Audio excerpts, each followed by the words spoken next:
नमस्कार. आज आपण पाहणार आहोत भारतीय उपखंडातील देश. तर भारतीय उपखंड हे कोणत्या देशाच्या नावावरून पडलेले आहे? तर आपला प्रिय भारत देश. पहिला आहे आपला भारत.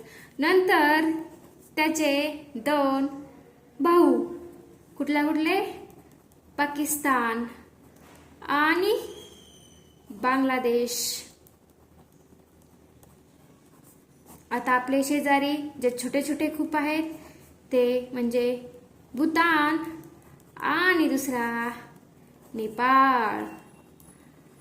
आणि भारतीय उपखंडात येतो समुद्रातील आपला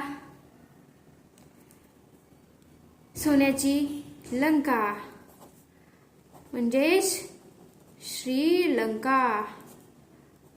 आणि हा पण देश आहे समुद्रातच जिथे आपण सुट्टी किंवा फिरण्यासाठी जातो, तो म्हणजे मालदीव.